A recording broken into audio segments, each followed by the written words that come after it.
like, share, and subscribe, and ring that little bell. Ring the little bell so you're notified when new videos drop. But there may be no little bell where you are listening to this or watching this or however you are interacting with this. So today is Doctor Who podcasting day. I am a YouTuber, right? I'm not really a podcaster.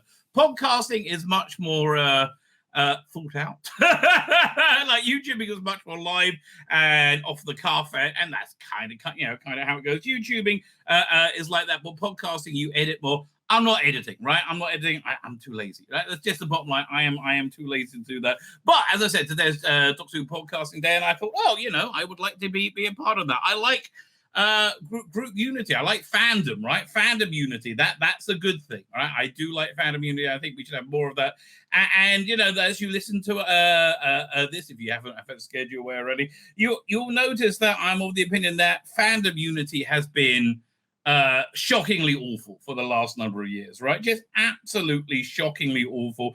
Look, we always used to have fights in fandom, right? We always people feel very passionately about the whatever they feel, right? But there was never this intense hatred of the other that I've experienced over the last several years. And I hate to say this, but it really came in with Jodie Whittaker, which I don't think her run was very successful. In fact, if you look at my YouTube channel, I do very deep dive reviews of all her episodes, and I think they were breathtakingly bad. If that offends you, I apologize for it offending you. I'm not trying to offend you. I was really offended. They were breathtakingly bad, but I felt they were breathtakingly bad, and not in a way that Doctor Who has ever really been bad before. Look, Doctor Who's been bad. Let's be fair. Doctor Who has indeed been bad before. Not like this, right? Not like this. It's look, I get me wrong, and I like bad Doctor Who. I like Trial of Time Lord, and I was a schoolboy when Trial of Time Lord was going down. And let me tell you, being openly loving to Doctor Who at that time didn't do much to get you in the good graces of the ladies, right? That was not something that they went, oh, you like Doctor Who? What, the Colin Baker one? Trial of Time Lord? Well, that gets me wet. Nobody said that ever. In fact, I remember. It must be when Doctor Who was off after it was cancelled that I was trying to decide whether or not to buy Terror of the Zygons on VHS. So then it just came out. I was like, oh, I really want it. And my girlfriend at the time, who was gorgeous, let me tell you, she was a ballerina. Too good for me. Like, way too good for me. And, oh, God, she was gorgeous. Anyway, I digress. She was like, why would you buy, like, what's wrong with you? Thankfully she didn't break up with me at that time, but again, that was I've gone to bat for really bad Doctor Who, but I think the Jodie Whittaker Doctor Who was genuinely evil, right? Like an episode that they that the proponents of the era hold up is Rosa, said, oh, it's a great episode. It's not. It's absolutely awful. I mean, first, it's badly written, right? There's a lot of massive plot holes going all the way through it, right? They're in what was it, Alabama, I think, in the 50s. With the Rosa Parks story, and that's an interesting story to tell, right? Don't get me wrong. That the story of civil liberties in America is an interesting story to tell, but I think a much better way of a more realistic way of looking at it is if you watch the first couple of seasons of Mad Men, which is, I think, quite a good and accurate representation of America in the 1960s and the realities of race relations at the time, which was replete with racism and also innocence at the same time, right? Not so much nuance was involved in Rosa. No, if you're a white person, you're a bad person in Rosa. But moreover than that, the villain, Crastor was his name, I think, he had this the idea was he wanted to stop black people getting civil rights because you people have gone too far. And they never drilled down it, but the basic idea was that white people are always intrinsically racist and black people are always intrinsically victims of white people's racism. That's called critical race theory, right? I didn't recognize that at the time because I hadn't seen it. I was like, well, that's weird. Like, why would black people why would there be no civil rights movement if Rosa Parks didn't move from didn't refuse to move from her seat? And actually they told that bit of the story quite well, but again it was also kind of boring. But there was just like I mean, there's a bit where they were hiding out from the super racist white police, which I agree they might well have been super racist, right? I'm not saying they weren't, but so they break into a hotel to hide out there. Why are you breaking into a hotel? And then Ryan and Yaz has to go and hide in the alley. The whole thing was done, existed to espouse critical race theory, which I think again is just so intently and awfully racist, right? So anyway, I found the supporters of this era to be just the most hateful, awful people I've ever experienced in my life. Just intently awful, and they would call you exactly what they were. They will call you a bigot. They will call you a racist. Like at the time, I was just trying to give valid criticism to very bad Doctor Who. And don't get me wrong, as I said, I've really gone to bat for very bad Doctor Who before, right? I was unashamed to watch, like, and tell people I watched Doctor Who when it was very bad, right? It got much cooler towards the end of the McCoy years, right? But by the time we got to Battlefield, it was like kind of I was a student in college then, right? And it was like kind of cool to watch Doctor Who, right? So anyway, I found that to be a very, very divisive time. So I like the unity, right? That Doctor Who podcast they represent, and I'd like to get on board with that. Even though if you find my reviews repugnant, disgusting, I don't know why you would do that, right? I genuinely don't know why you would find my reviews out. My personal philosophy is all people are intrinsically equal, right? Regardless of I'm trying to think of those stupid things that don't matter, like skin color, sexual orientation, things like that. I am very opinionated though at the same time, right? I don't think the general push to tell, especially young people, that gender fluidity and sexual fluidity and it is a normal, beneficial, healthy choice is going to lead to happiness. I think it's going to lead to deep anguish and despair. And if you heard the story of the many detransitioners, that kind of bears it out. I have a very, very well-defined worldview, which I believe in very, very strongly. But I'm happy to coexist with neighbors. So if anything I'm saying really pisses you off, or you really, really don't like it in any way, shape, or form, get in contact and come and talk, baby, right? I think talking is a good thing. As you can tell, I talk a lot. I'm a bit of a talker, right? So that gives you a rough idea of where we are. So again, this is going to be different parts from my live streams. I also put out as videos on Facebook and YouTube and Rumble. Look in the videos now. Oh yeah, important videos. If you're watching this on Rumble or Twitter, I stream to. I put content. I stream to Rumble, Twitter, and YouTube. Right. Rumble, by the way, is a YouTube alternative. People in England don't know about it so much. It's pretty good. I like it. I do better on Rumble than anywhere else, right? I get more traction on Rumble, so go and subscribe to me over at Rumble. That'll be fantastic. Or subscribe to me at YouTube. YouTube throttles me horribly, right? Absolutely horrible. But you can find me on those platforms. Also, I'm on Facebook. I put my videos there, but I don't live stream on there. And I guess I'm going to be doing this as a weekly thing, right? We'll do a weekly podcast. I hope you enjoy it. Please let me know what you think. As I get, I get a lot of stuff I talk about during if there's anything else you want me to talk about, let me know. My YouTube channel, Twitter, Rumble, whatever is I have Doctor Who, but I talk about lots and lots of other stuff like Star Trek, Star Wars, anything I like.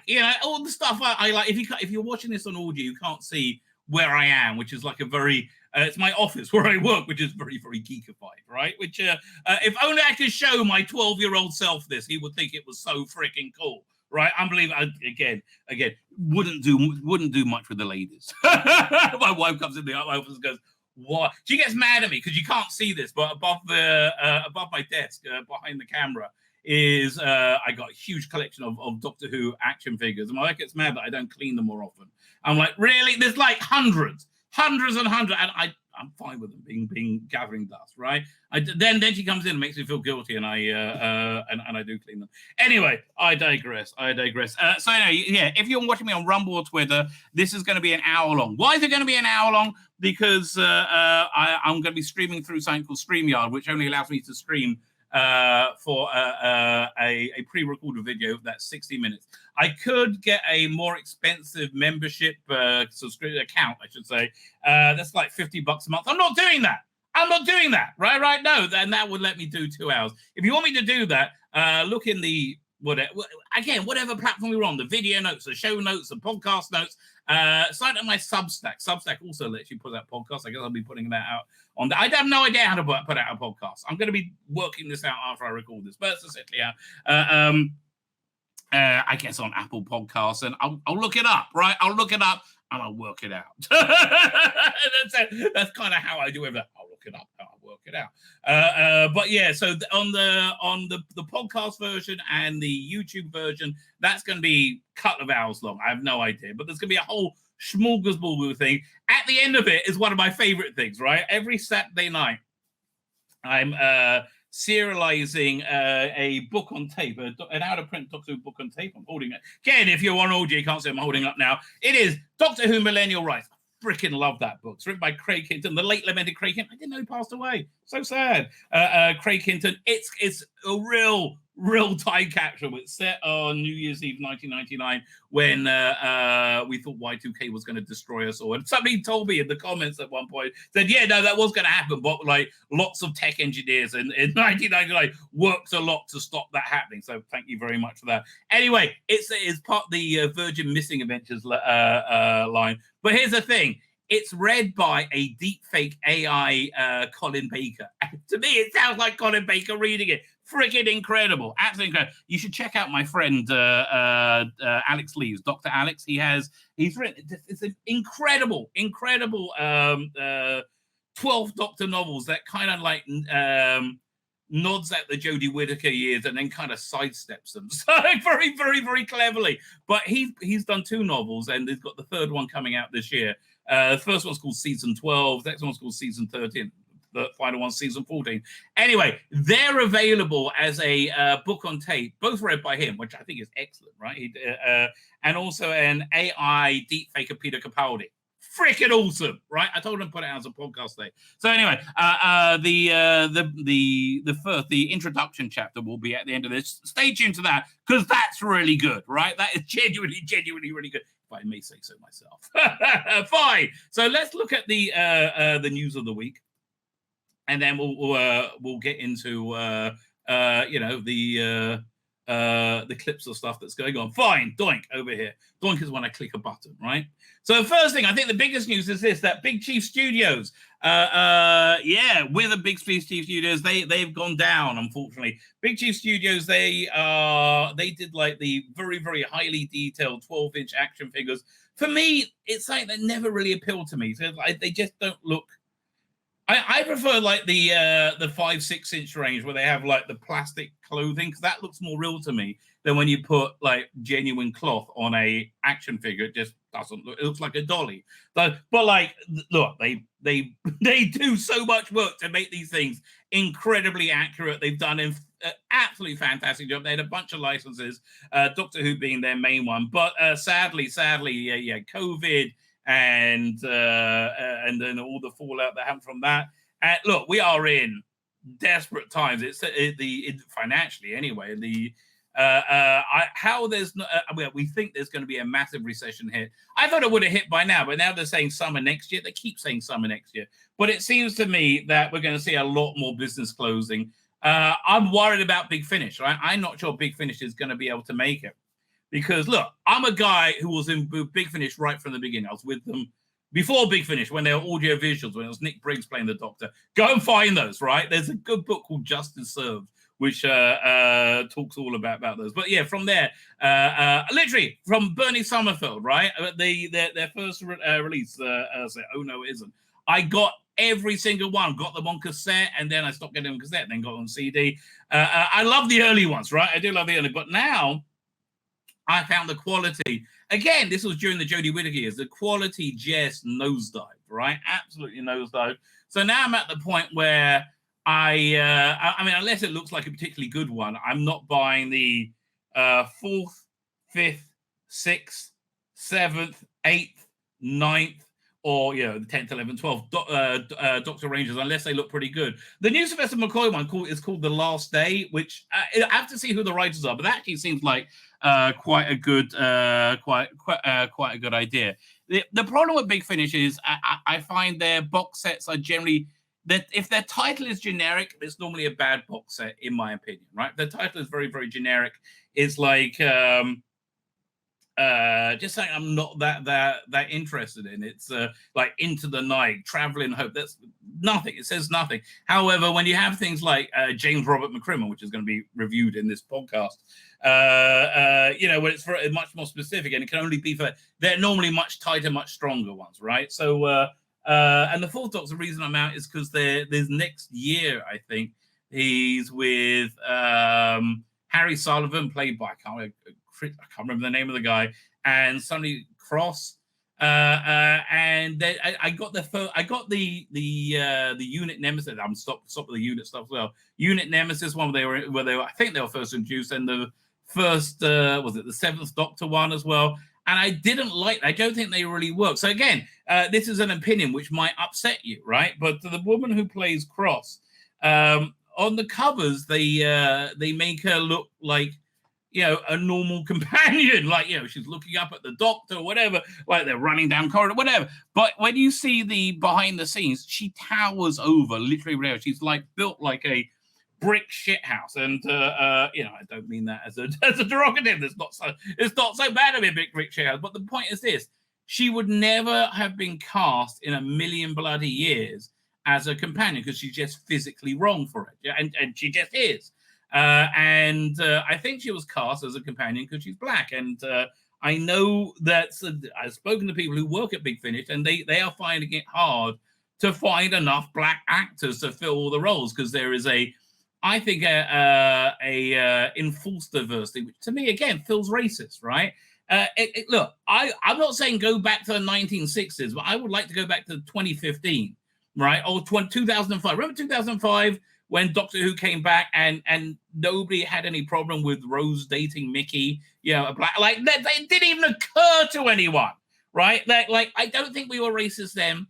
I don't think we need to be screamed at through our media to stop being racist now, because I don't think we're racist, right? And I don't think having a disproportionate representation is a way of countering racism. I think that's probably a very, very bad idea. Anyway, so so Big Chief Studios going down.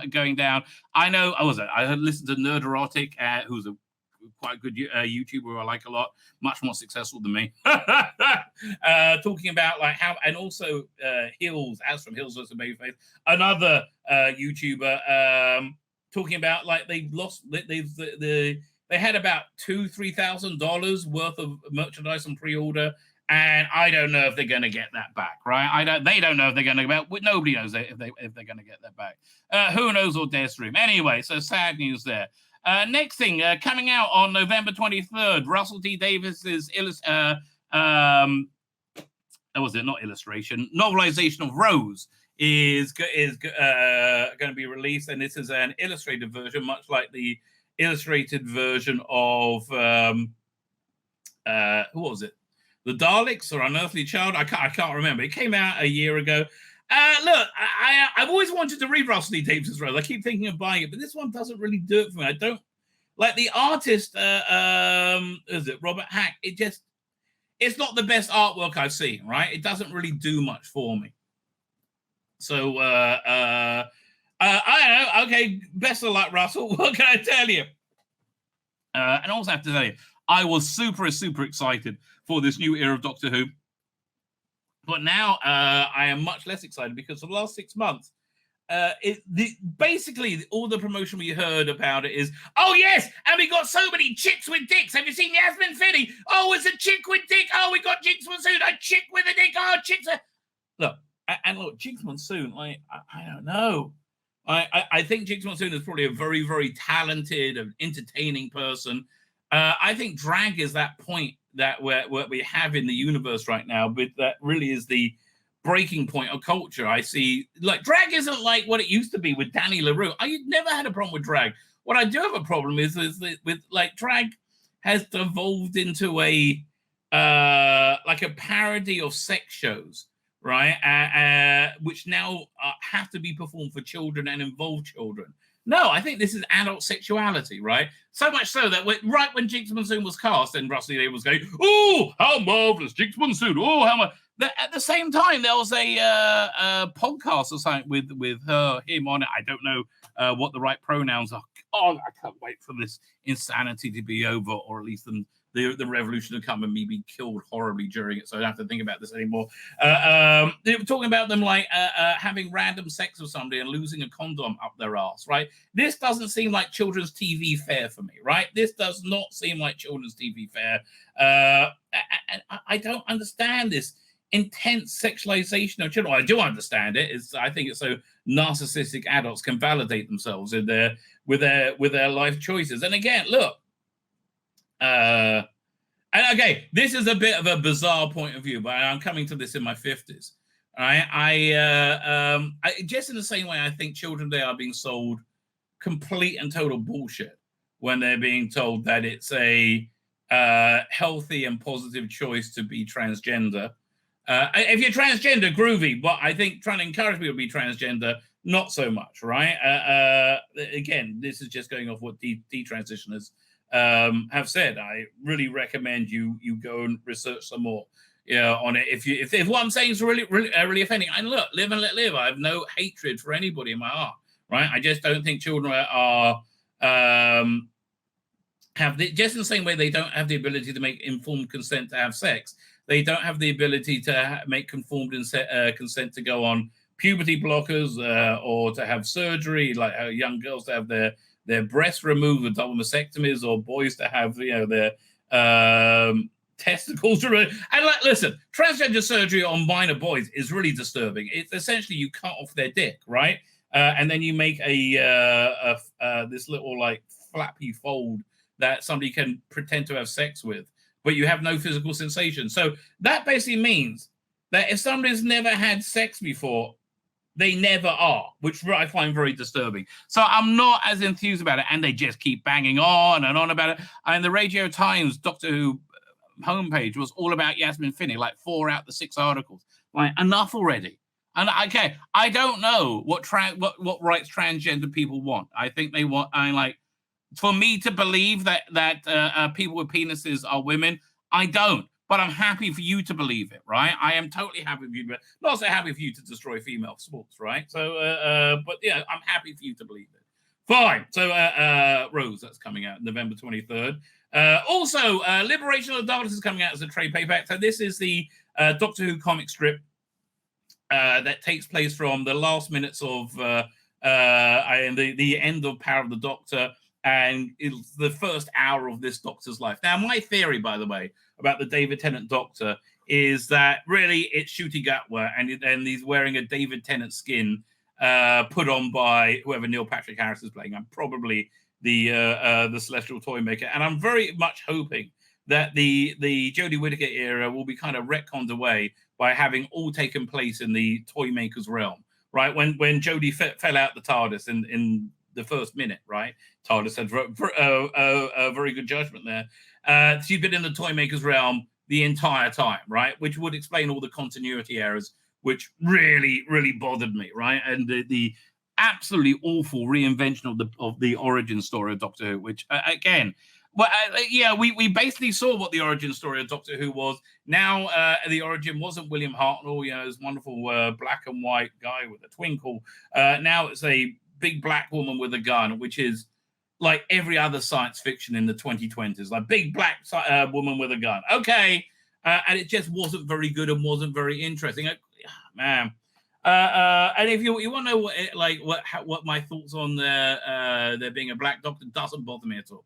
No, I mean, frankly, I think if I would love to go back in time and whisper into John Nathan Turner's ear and say, listen, instead of casting Colin Baker, and I like Colin Baker, don't get me wrong, I do like Colin Baker, I do like his Doctor. Instead of casting Colin Baker, Don Warrington, that 85 would have been the perfect time for the first Black Doctor, right? It would have really, really worked. Now it's just like, well, okay.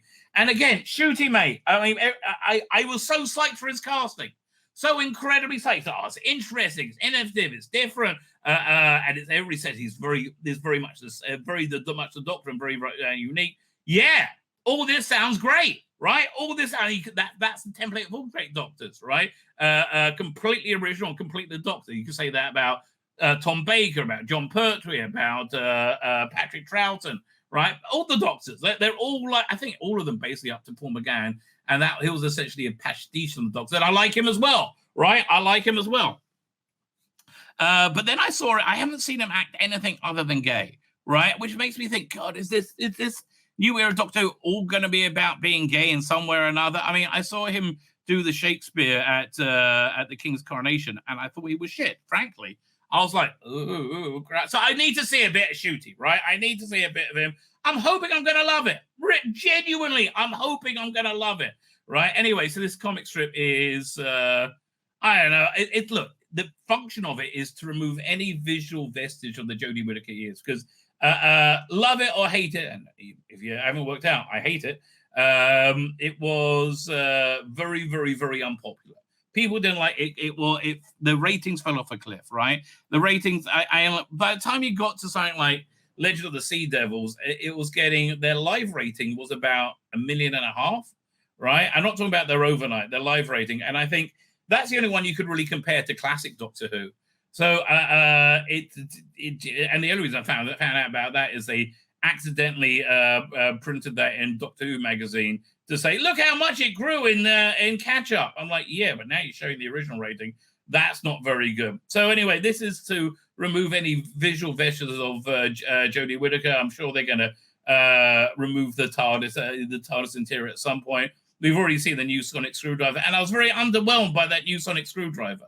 Right, it felt like very member-berry led. It felt like very 9th, 10th, and 11th, and tiny bit 12th sonic screwdriver, and no fishes whatsoever of Jodie's whatsoever. I think that's what's going on, right? I think Ralph C. Davis very much didn't like the Jodie Whittaker years. Also, I mean, look, I know factually from the BBC they were aghast at how badly it did. Right, and that's why Ross D. Davis come back to revive the brand, which was completely destroyed. And if it's upsetting you, I'm saying, don't be upset, mate. It's only math, right? What I'm saying is math. Don't be scared of math. Okay, fine. So that's coming out, I think, beginning of September. Do they have a date for that? It is, November, right? Coming out in November.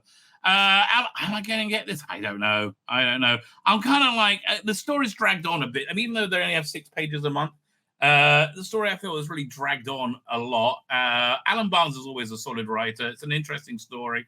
But yeah, I just feel it's getting a bit long. And Lee Sullivan's art, not great. I mean, it's okay, but not great. It was, listen, I like Russ Leach. He did the Doomsday supplement, which was awful. But if you look at the black and white art, that was actually quite good. It's the colorization was horrible because they probably did it on the cheap, because it probably wasn't very good. And that's quite a good segue. Let's talk a bit about Doomsday. We had this is atrocious, right? There's nothing about this that in any way would make me want to pay for any of it. I mean, look, they really screwed up with the first transmedia event, Time on Victorious. What they should have done with that is have like Jake Dubman do like an hour book on tape radio play with of a condensed version of the first book, and through that you generate interest and have that put out for free, right? And make it an event, make it a huge event, right? And then people would like be bought into it. But man, by the time they started putting out free content, it was the absolutely dire Daleks CGI series, which was freaking awful, right? Oh God, it was awful. Again, and I'm not blaming the creators. It was just done with no budget, and it was clearly done with no budget. So this woman, Suze Kempner, is a massive political bigot, right? That's the only way you can really describe her. And so they put out that first trailer, and it was awful, right? It was that, and she was terrible with it, and it was awful. So everybody went, "Oh, that's awful." And then she went on this tirade on Twitter. What she thought was she was going to be able to dunk on the charts. You could see her dripping contempt for anybody who doesn't share her worldview, right? And the absolute opposite happened. She just made herself look awful and alienate any potential audience. So they recorded this late. They recorded this in June after that debacle, and you can see they have stuffed in. This I'm looking. I'm looking at the Big Finish release for it. You can see they have stuffed in every freaking member berry to try and convince you to buy this. But then they put Suze Kempner's face on the front. And again, what's this got to do with Doctor Who in any way? Like Doctor Who's 6th anniversary, the story of it is trash. It's absolute trash. She's the greatest assassin in the world. Why is she the greatest assassin in the universe? Like, she doesn't strike me as the greatest. She strikes me, and it's they gave away an initial story written by, who was it? Who's normally really quite good. I can't remember who wrote it. And it was like sub Douglas Adams stuff, trying to work in Suze's voice. And it just wasn't very good. Bottom line, it wasn't very good. The idea is there was some like amorphous doctor, it might be the first one, you can't really tell, who says, don't do this. And then she's about to do an assassination and death comes to try and get her. So she's on a run from death and she's got to do a mission every hour. And she was trying to meet with different doctors to save them. Why the doctor's going to save her, I don't know. It's beyond me. Like, none of this is it's trash. It's absolute trash. So it started off looking like trash. It got worse. It got a lot worse, right? When you actually started seeing the content. And now, look, Big Finish, they put in Weeping Angels, Paul McGann, Charlie Pollard, Camille Kadori, the people from Dalek Master Plan, and I'm still not buying it, and they're still not going to make their money back on it. Not at all, right? Not at all. Same thing for the Titan comics, which again, Titan comics have basically been trash for the last few years. Basis Jodie Bloody Whittaker have been absolute trash, and yeah, they very much lean into trash on this one. There is a rumor going around that we will be seeing the TARDIS for the new TARDIS interior shortly, because on the official BBC Doctor Who Instagram account, they had a picture of Jodie Whittaker looking completely amazed and confused, nonplussed as always. So you never forget you never forget your first look at a new TARDIS interior. Hashtag Doctor Who, 2 blue hearts. So people are speculating, we're about to get a TARDIS reveal. Oh, wouldn't that be marvelous? Oh, isn't it marvelous? Just imagine. And then there was an article about that on Bleeding Cool about the TARDIS. I don't know. Finally, Russell Davis also on responding to the official Doctor Who Instagram, talking about was it Special 2, the Wild Blue? No, the Giggle, right? So he on that said, who's laughing and why is at the official Doctor Who account. The 36th anniversary entitled The Giggle, and Doctor Who says, you won't be laughing when ... sad face. So who knows what's going to happen.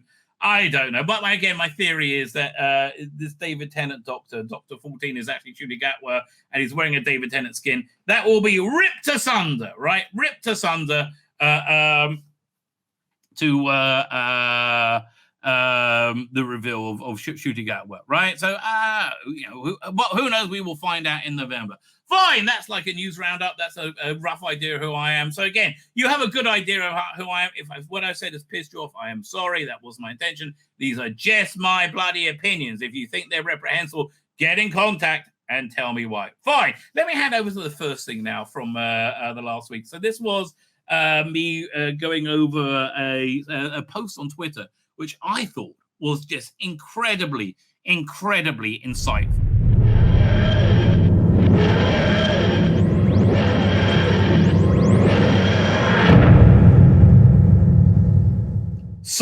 So brilliant, right? So well written, well worded. I'm so impressed with this, right?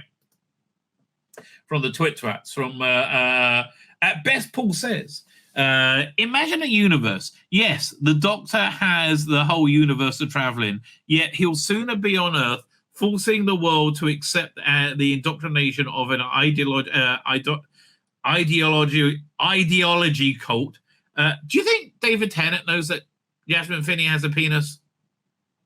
I bet Catherine Tate doesn't, right? Catherine Tate thought Sontarans were robots, not the monster, not the character. She thought the actors on set were actually robots. walking around. She didn't realize they were human beings in costume, right? That's a bit strange. That is a bit strange. So the Doctor, the whole unit is traveling, yet he'll sooner be on Earth, forcing the world to accept the indoctrination of an ideology cult, who behind the guise of education, will persistently ask children to question their sex at birth. It sounds like a monster the Doctor would be fighting to me. This does sound like something that Lex Luthor will come up with. Or did I miss the point for 6 years? I mean, this is just brilliant. I just so freaking on point. I'm so impressed with this. Leave the children to play, learn and enjoy their freedom. Yeah, look, before we had health and safety, we were healthier and safer, right? That might mean health and safety might not be the best things. Leave children to play, learn, and enjoy their freedom while they have it. Yes, they don't need to know about sexuality, right? But do not subject children at a vulnerable age to brainwashing by a cult of pedophiles. And I hate to call to be frank here, but the political tenets of the trans movement and the political tenets of the NAMBLA, the North American Man Boy Love Association, basically a gay pedophile advocacy group, they're the same. Let children choose for themselves. Let children be free. Let children decide what they want. Right? Keep children away from their parents. It's very disturbing. Like how messed up the world is. Right? It's very disturbing. Next up, ladies and gentlemen, a little bit big finish. This is a review of the second Doctor Adventures, and spoiler alert, it's freaking awesome. James Robert McCrimmon. This is part of the second Doctor, the new second Doctor series, the second boxer in the series. And for me, it's a very, very strong recommend. Let me hand over to me.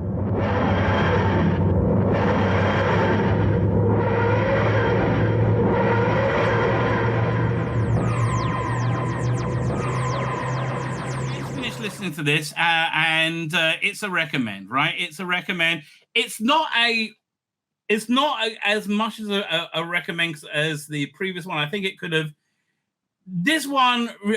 used another disc, right? I like the lower price point on the 3 discs. That really works. But this has 3 2-part stories, and I honestly I think they all work well. Here's the thing. You can so tell what Rangers has Nick Briggs personally involved with them, right? Because they're the good ones. And there's like my first thing I can't stand about Big Finish in the current day is their box sets have generic titles. This one doesn't. James Robert McCrimmon, and this was Nick Briggs' idea, right? Make this box set about Jamie, like an older Jamie. So to bring it up to speed, the first one takes place. The first box set takes place after the War Games, and the Doctor is being manipulated into being an agent of the CIA, Celestial Intervention Agency, and his handler is this woman called Raven. All of it works very well, right? All of it works very well. They got Michael Troughton playing the second Doctor as opposed to Fraser Hines, who has a very different take to Fraser Hines. Fraser Hines I thought was excellent, but and very, very accurate. And so this one is also very authentic, but it's its own thing. It's much more avuncular. You know, the second Doctor when he's like jolly and laughing and just kind of a little bit more playful. That's his take on it, and it really works, right? I really, really like it. It's not an impersonation. It's which was a better impersonation, Fraser Hines or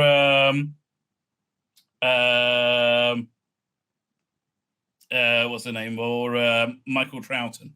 I think the better impersonation was Fraser Hines. Quite frankly, if you ever want to have the second Doctor on TV, I will cast Fraser Hines to play him. Right, so now he's like an agent of the like an unwilling agent, right, and are being sent on missions.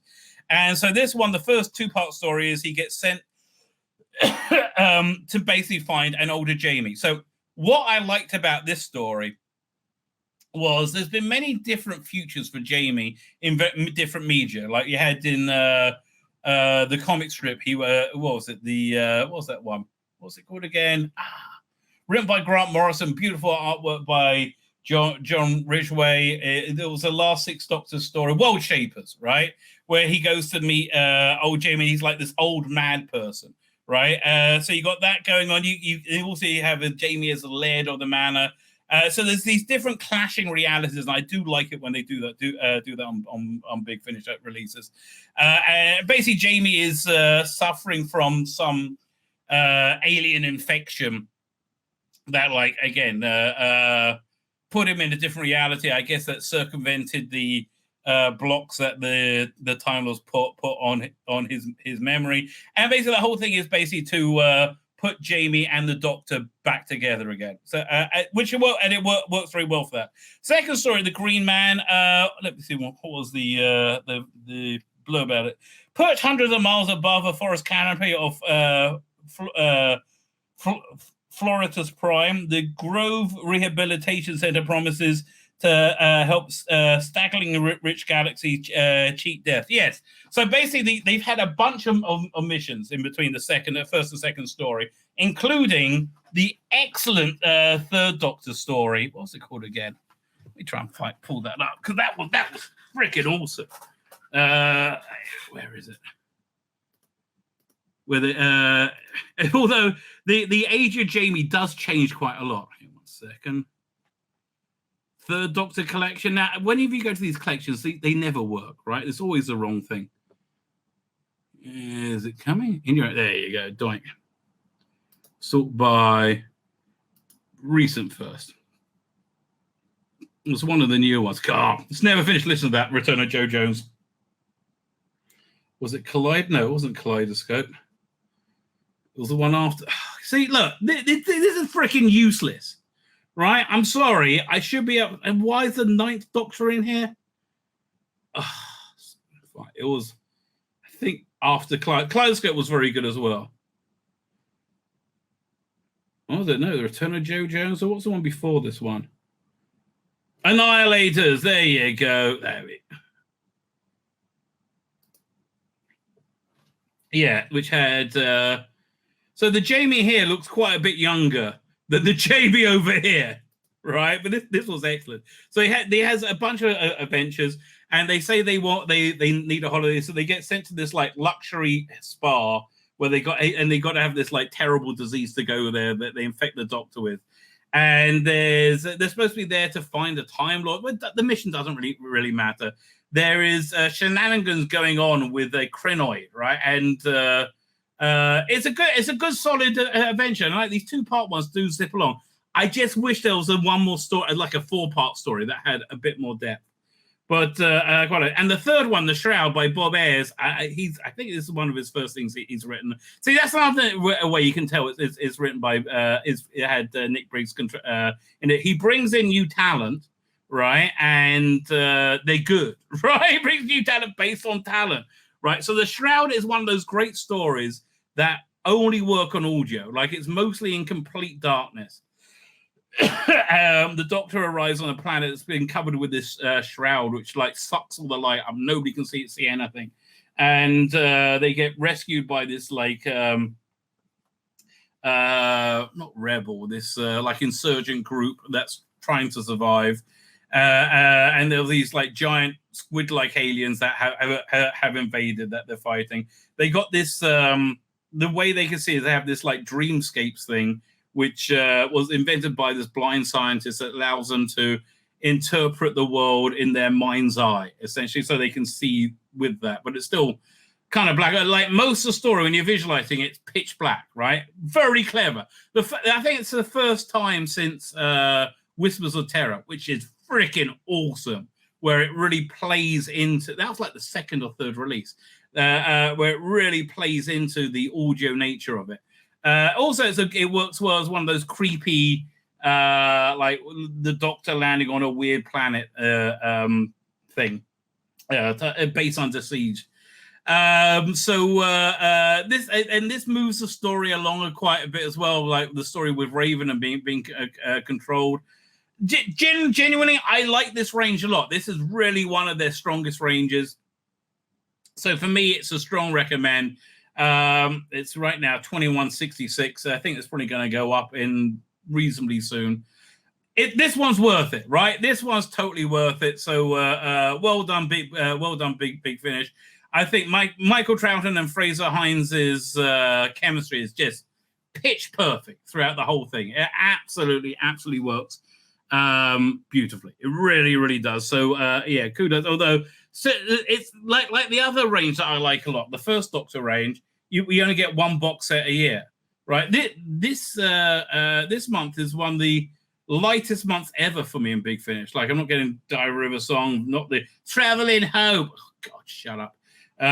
Purity Unbound. God, I heard the bit they released of that. Thank God, no, where the Doctor becomes a progressive fascist. Torchwood, I'm out of. Look, they don't even have the name of it out yet. Really? I'm enjoying Once and Future. Time Slip was never into, but yeah, that if it wasn't for Once and Future, this will be the first month that I can remember that I'm getting no releases whatsoever. Luther Arkwright, I'll get. Gallifrey War Room, no.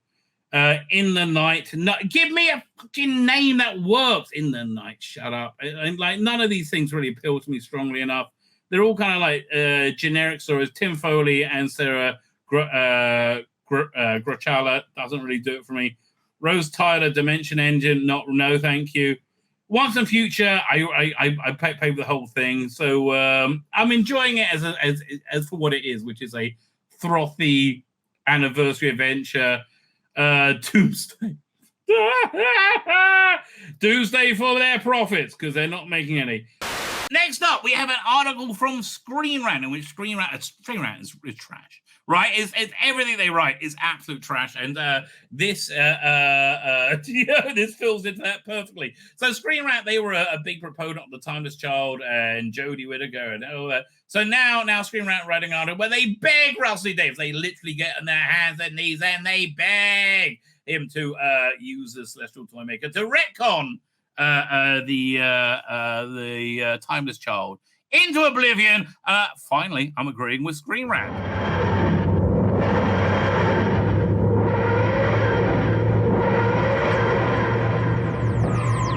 Doctor Who's next big villain is Russell T Davies' best opportunity to retcon Chibnall's controversial Timeless Child. Wait a minute, didn't you say the Timeless Child was brilliant and it made no changes whatsoever other than making everybody hate the show? Now, for me, I hated it beforehand, but man, they are desperate beyond desperate to somehow make this shit somehow like get rid of this crap. I mean, even they know this was bad news for them.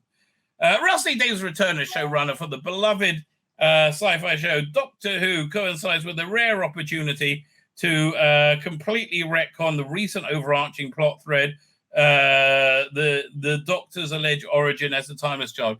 Well, I think it's reasonably certain, right? I think it's reasonably certain that's what Rusty Davies is going to be doing. And then just bring in lots of chicks with dicks, right? Chicks with dicks and retconning Chibnall.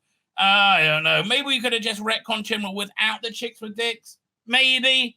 But the chicks with dicks seem very, very, very important to Rusty Davies.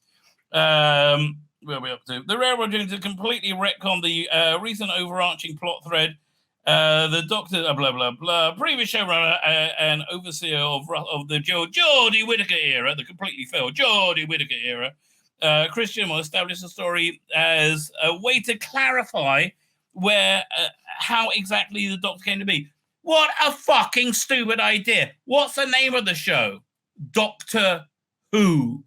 Means there should be some mystery in it, you fucking cotwomble moron. Doctor Who.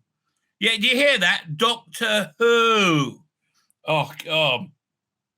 Despite that reliable canon dating back to 1903 had given audiences satisfactory answers to those questions. Nonetheless, with the 60th anniversary specials looming on the horizon, Rusty Davies reintroducing the classic Toymaker villain, we hope though, we don't know if it's going to be, gives the show a perfect opportunity to retcon whatever it wants. Well, that, I think, is going to happen. Right? Like, all these rumors about, is Donna Noble going to die? Maybe, if this isn't the real Donna Noble, right? If this isn't the real Earth, this is like some, what's the word I'm looking for? Some construct, right? A construct by the Celestial Toymaker then yeah, yeah, I see that being very likely. So if she does die, it might be like this alternate reality version or this fake reality version. Well, again, we'll find out in a couple of months, I guess. Doctor Who, being a show as old as it is, has constantly forced not only to regenerate lead character in order to lead character, but also itself in order to stay fresh and appeal to new audiences. Well, yeah, that's true. Doctor Who has always been on the cutting edge of entertainment, right? Just as sadly, when the Jodie Whittaker is, the cutting edge of entertainment was shit, right? It was the most shittiest shit possible. And people are like, oh, we should still do more like that. Yes. Because of this, it's no surprise there have been retcons have been a prominent feature. No, they haven't. Fuck off. Okay. Do you call the Deadly Assassin a retcon of the War Games? I can hear that to a certain extent, but not really, right? Nothing like this. Yeah, I mean, like, it was Mordrin Undead, I think, was the first real continuity error. That was like season 20 years worth before they had problems. And you know, there's plenty of ways of answering that. Examples include the limit on regenerations that the Doctor is capable of, the apparent destruction of the Daleks in the classic serial Genesis of the Daleks. No, they specifically said it didn't destroy the Dalek, you fucking moron. They said they set them back a few hundred years, right? They didn't. God. And how the TARDIS came to be stuck in the form or seen in the show. What? How's that ever been retconned?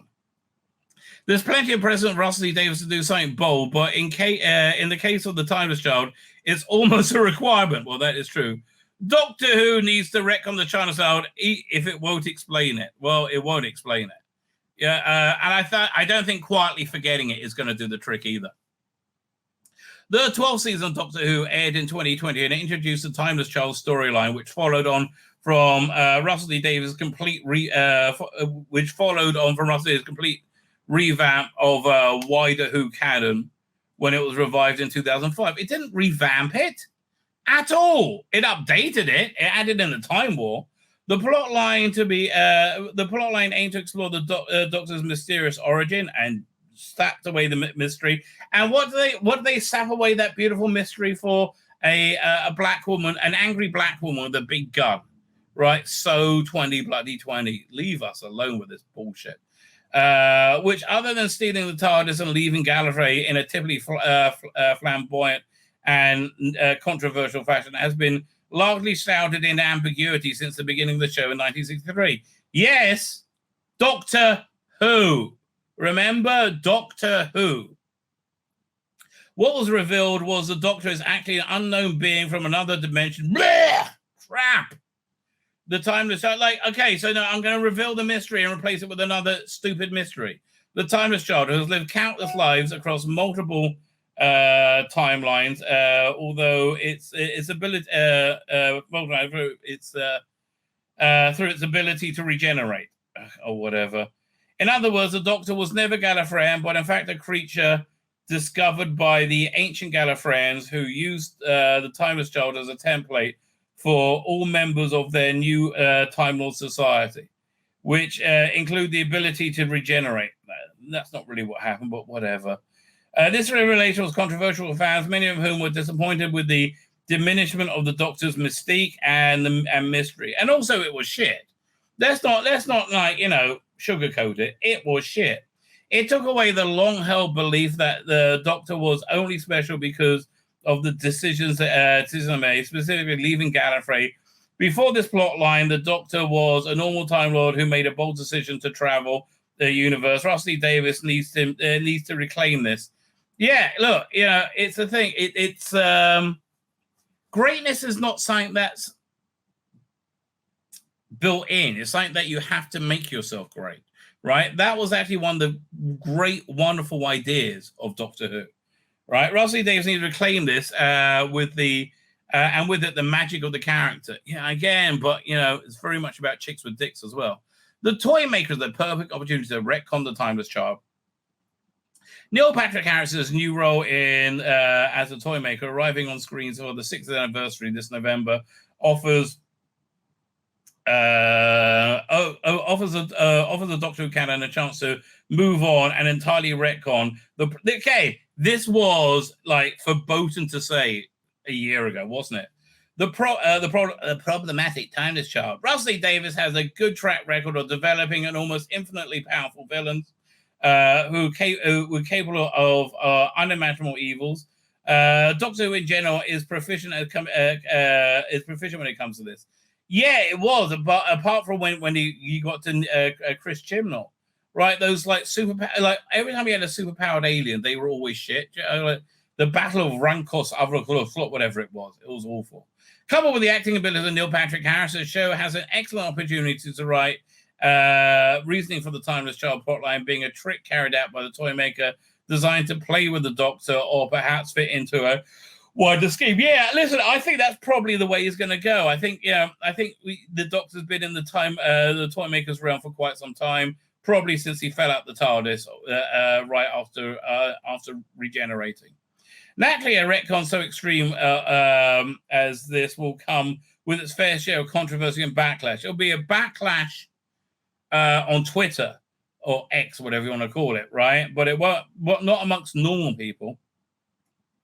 But the show is badly restricted by the content of the timeless child plotline. But it just opens it up with so many more storytelling possibilities, says Chris Chibnall. Yeah, Chris, you missed out one little factor. You're a fucking moron, right? You are a fucking moron. The Doctor is a far less relatable and likable character for it. Yeah, that's true. And also indestructible, right? And thus, the series will lose credibility and watchability. It already has done, right? The reason he's come back in is to try and make it workable again. But man, got to have those chicks with dicks. That's so important to Rusty Davis. Plus, the plotline will have viewers, will put viewers off the show, and it'll be high on Rusty Davis' priority list to bring those same fans back. Well, it may be, but that hasn't been his act online of late, has it? I mean, like, it's been... Although I think he's under a lot of pressure, right? I think he's under a hell of a lot of pressure because I think Disney's in real trouble. I think Disney is in a tailspin. I don't know if Disney's going to make it, right? Genuinely, I don't know if Disney's going to make it. And everyone's like, well, Disney's too big to fall. I don't think so, mate. Right? I do not think so. I think Disney really might be shaky right now. So it's some kind of trick. The toy maker first arrived in Doctor Who episode called The Celestial Toy Maker, the 7th serial of the original 3rd season. Wonderfully animated by, I can't remember the name of the guy, but man, you got to find that Celestial Toy Maker. And see if I can find. I'll play a clip of it because it's so good. It's just so freaking excellent. Let me find it. There, doink. Hang on, opening up. Oh, I'm in the wrong folder. That's why. There you go. Let's try this one. Now it's opening up. Bit of Doctor Who action. First Doctor. See the 3rd set. I was over here. Celestial Toy Maker. Is this it? I think this is it. Let's see. As a non-profit fan animation within. Yeah, it is freaking excellent. This something far more serious. But this is an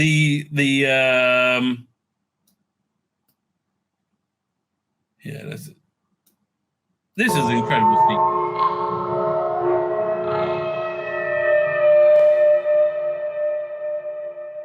And this is such a hard story to animate because it's just so much atmosphere.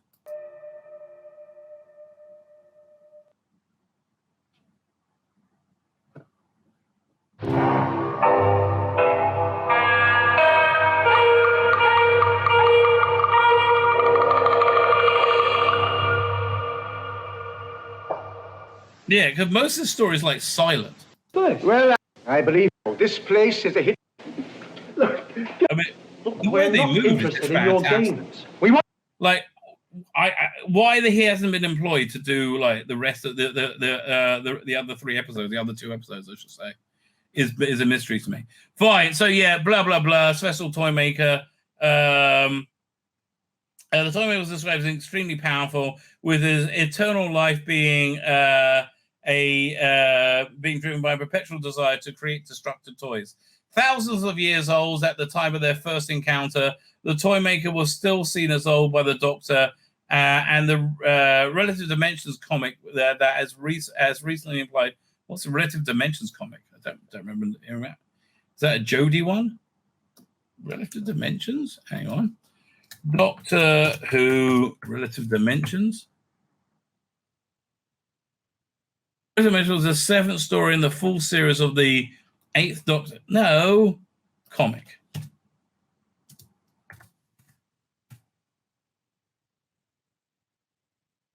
Is it this one? I don't know. I mean, like, honestly, this is not really part of my head. Oh, Relative Dimensions. There you go. Written by George Mann and Kevin Scott. Traded it. What's the? Do they have the? Oh, Celestial Toymaker. Fine. Okay, so it's that. Whatever this is. Okay, fine. Recently implied that the character was created before Chaos Before Time, in what makes the Toymaker early promise of the Doctor. We shall play endless games together, Doctor. Your brain is mine. So terrifying. Look, you want to hear the best Toymaker stuff. That will be the David Bellali version in Big Finish. That stuff's excellent, right? There's a good 8th Doctor Companion Chronicles one. And you got Nightmare Fair, and I think it was in another one, wasn't he? Oh yeah, the Magic Mousetrap. Really, really good stories, right? If the Toymaker is as long-lived as implied throughout the show's canon, then it's entirely possible the character continues to play the Doctor even if thousands of years old now. Then they make that makes sense. The Toymaker has battled many incarnations of the Doctor in comic and audiobook, with Neil Patrick Harris's take on the character being the first since on TV since 1966. Well, they nearly brought him back in, what was it? 86. Okay, so close. To have him return to the small screen eventually was always inevitable. For him to be doing something, we don't know if it's him though. For him to do anything in the meantime will be disappointing. His backstory and motivation will be perfect setup for Rusty Davis. Yeah. Oh look, it's a chick with a dick. Well, who? Ken? It's just like they're everywhere in this new thing, right? Why the Timeless Child retcon would improve Doctor Who's future, because the Timeless Child is shit and they want to get rid of it and it destroys Doctor Who, right? There's no doubt that the Timeless Child plotline is egregious rewriting of Doctor Who lore that makes the titular Time Lord less compelling. And rewriting the story nearly 6 years of character building is insulting to fans. Well, yeah, we did notice that. Who had previously felt that they were close to the character, only to find comfort ripped away from them in a few episodes. Ripped away from them in a few episodes. While it may seem like a double standard to therefore hope for yet another retcon in the... No, you're retconning the retcon. You're putting it back in the box, right? In the upcoming episodes. Doing so for the recent plotline would be far less problematic for the show and would not alienate fans like Chibnall did. Yeah, no, what you mean? It would like undoing Chibnall's bollocks would bring fans back. That is correct. Yeah, that is indeed correct. If the anniversary specials do decide to go down this route of the Toy Makers games, including tricking the Doctor in regard to the Timeless Child, the show will benefit from it indefinitely. I can't disagree. One of the main appeals of Doctor Who was the adventurousness, and despite that they come from a distant planet full of near immortal Time Lords, their sense of relatability relative to the species, the previous Doctor Who canon had established the Doctor has nothing particularly special about their birthright. Well, that's not entirely true. I mean, you got like the whole Virgin New Adventures. He was the other. But then even the other was reborn as a normal Time Lord. The only difference was he had a belly button. Doctor Who canon that had established the Doctor had nothing to do special birthright.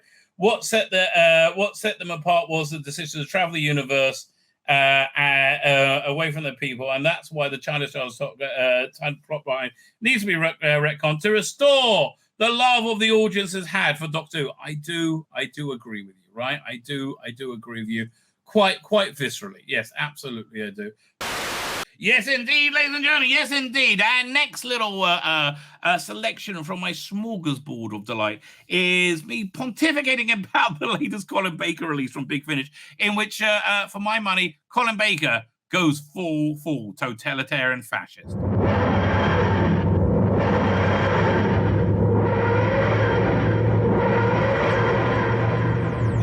Not to bother with the Colin Baker Big Finish, right? They put a clip online, and for me, this is a real affront to everything that is Doctor Who, right? It's Doctor Who taking the position of bigots, small-minded bigots and totalitarians and fascists, right? And trying to paint that into the moral high ground. Oh, Darren M., you're right. Bulka, that's it. That's bad. You are an angel. How do you? By the way, if I clip this video out, what's it? Bulka is this, which is what I got shit faced on by mistake. She cried. Hey, that's a story for another time. Come and join our live stream. Again, this is if I cut this bit out, which I'm going to. Anyway, so I wasn't interested in the Colin Baker one because Colin is just so agonizingly and idiotically woke. Right, and honestly, isn't it reductive saying idiotically with when you say the word woke? He is. He just believes all this woke garbage. It's so annoying, right? It's so stupid. But like, yeah, he really is wholeheartedly into it. So it started off that he in this series where he had a what was his name? Ruth Madeley was his companion, and essentially. It doesn't work on audio. She's just kind of like an annoying, pissy person. I listened to the free episode to give it a try, and I was like, no. It just didn't work whatsoever. And she was clearly there for representation. Then as these box sets went on, it became like Colin Baker's head was like getting smaller and being surrounded by more and more of his incredible gal pals. Paul Taylor's head in Paolo. Thank you so much for birthday greetings. So anyway, so I steered clear, and then Big Finish put this out, which is, to me, just an act of pure insanity, right? Listen to this. Where do they keep the dratted tea? Why not try one of the lower cupboards, Professor? What? Now he's like mentioning that Hebe is in a wheelchair, obviously, and it's the same picture of Ruth Madeley every time, looking pissed off and not happy. Oh, yes, of course. Feeling any better? I'm all right. Thank you for your concern. It must have been quite a shock for you, seeing the future so crowded, so vibrant, so diverse. So I don't know what sick, twisted, evil thing they have in the future. And maybe let's look at Big Finish. That it's on to see. Like, I don't know, are they all like fucking kids or something? Is like pedophilia just normal now? Because you don't want to be mean to anyone. That would be the worst thing ever. You don't want to make somebody feel bad, for being like insanely fat or for raping children, right? Yeah, you don't want to make anybody feel bad for that. Yeah, let me look up did it come out this month or last month? Last month or the month before. Must be the month before. Or is it this month? No, it must be this month then. Hang on. There you go. Purity Unbound. Leave me alone. The wrong side. Mel, Hebe, and Elise find themselves inside a plastic bubble city in a distant future where humanity were robotic purifiers. Police are sickly. Robotic purifiers. Police are sickly populous. Purity rules this antiseptic nightmare from her own tower, and the doctor has an unwilling new helper to make everything perfect. I don't know. That could be the one. Here, let me get to the point. Just stop it. The wide-eyed children are all in the next room. We're both adults. What do you mean? You know what I mean. Tell me. You knew all along. You knew things don't get better. That word again. Better. You've used it before. What I mean, like, again, if they're taking 2023 as the arbiter, but here, let's just have a quick look at what 2023 actually means. Where is it? I'm just picking one of these random videos, right? What's this? Let's pick this one.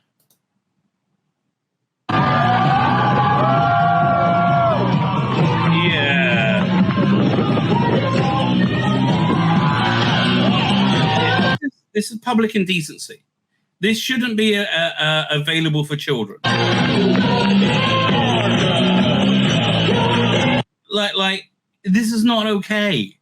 This is not okay. So that's the sort. So whatever extrapolation from that. Of what will come. Some of those people weren't even human anymore. No, they were new and different. And wonderful. Oh, please. What I saw today was an affront. It was the future. Not my future. Again, let's say you find this intense sexualization and the lack of public decency a good thing, right?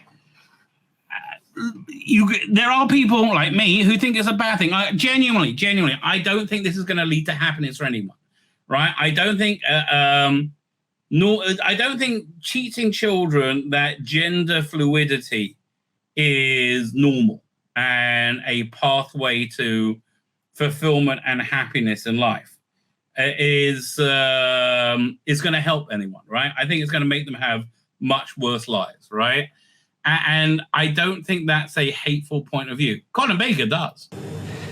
Doctor, I am an extremely tolerant person of disability, of homosexuality, of neurodivergence, you name it.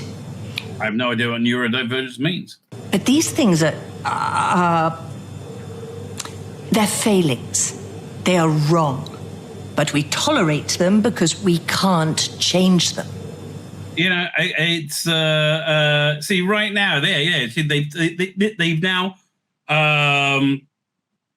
imprinted the bigotry against anybody who doesn't agree with them. Like honestly, the vast majority of Christians I met, or Mormons for that matter, right, or genuine people of any religious belief are good, kind people. And like, again, you know, it's not like the Jews did so well with the Christians. You ever heard of the Crusades? Wasn't our best time, mate. Really wasn't our best time, right?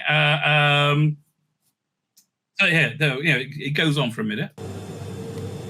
Is that what you think tolerance is? Oh dear. And I usually pick my companions so well. Yeah, I normally pick my doctors quite well. I must have been ignoring all the warning signs or just hope that they weren't there. I'm not sure if my friends in there have picked up on it yet, but I fear it's only a matter of time. To be honest, I'd rather spare them the hurt of finding out.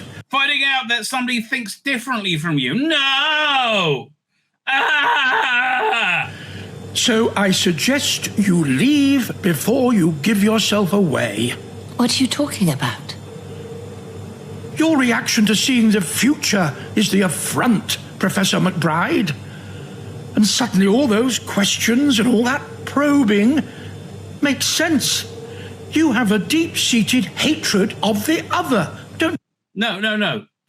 Colin Baker's doctor at this point has a deep-seated hatred of the other, right? You can't accept that somebody doesn't join your frankly insane moral outlook, right? A moral outlook which tells you that the Nazis that are a major force in Ukraine are the good guys and pedophiles are the bad guys, right? You know, you can't accept that, right?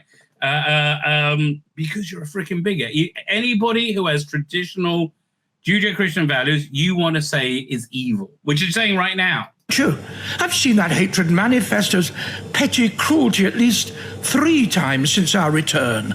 I do not wish to see it manifest again. I'm seeing it manifest as petty cruelty right now. I don't hate anyone, Doctor, but I do have a right to my thoughts and feelings. Yes, you have, Professor, as I have the right to want nothing further to do with you.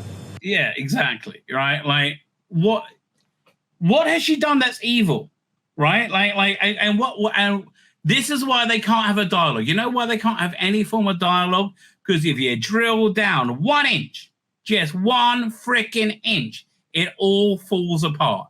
Every one of these arguments fall apart. Like, again, I had my a couple of weeks ago, my feminist neighbor stopped by, right? And my most feminist neighbor, probably most feminist, stopped by, right? And it moved to the trans conversation. I can't remember how we got into it, but she's like, you've got to, these poor children, they don't know, they feel like, they're in the wrong body. You can't be mean to them. Because she's been fed idiot propaganda. She listens to a detransition for 10 seconds, but no, right? Because there's no form of any conversation or any debate, which is and again, this is an anathema to Doctor Who. Right, this is the absolute opposite of what I think Doctor Who should be. I see. Well, so you'd rather shut down all possibility of further discussion? No further discussion is necessary. You see, exactly. No discussion is necessary. I'm right. You're wrong. I don't care. Again, all these new ideas that these idiot children are like forcing into society. How do we know they're going to be any good? How do we know they're going to be good? And they're not. Frankly, I know they're not. The right of people to exist is not open for debate. Again, no one's saying trans people don't exist. Yes, they exist, right? It's saying that this is a normal, healthy sexual choice. And I don't believe it is. I believe it's mental illness, right? And I think people should be pitted. I don't think people should be encouraged, should be. I don't think mental illness, which is what it has always been classified as, should be normalized to children as a option for a happy life. And after all that shadow boxing, finally, we each know where the other stands. Yeah, Doctor Who's a bigot. It seems we do. But the future isn't set, Doctor. If it were, you wouldn't meddle in it. The future belongs to neither of us. Well, you pretty much want it to belong to you, Cole. It belongs to the people who live there. But go away, Professor. Yeah, and here's the thing. The reason that we are censored and told to shut up constantly is because we are the vast majority, right? And everything that social media does, everything media does, makes you think that you're a insignificant minority, right? That's the function of all this, to make you think you're an insignificant minority. It's not true at all. Doctor Who magazine has been running an ultimate 60th anniversary poll to find the best of the best. Well, then they're fudging the figures a little bit again. But anyway, this month they are up to the 10th Doctor. So here's me going over the what happened when fandom cast their eye over the 10th Doctor era, and my list, which I think is far, far, far superior of how to rank the 10th Doctor Adventures.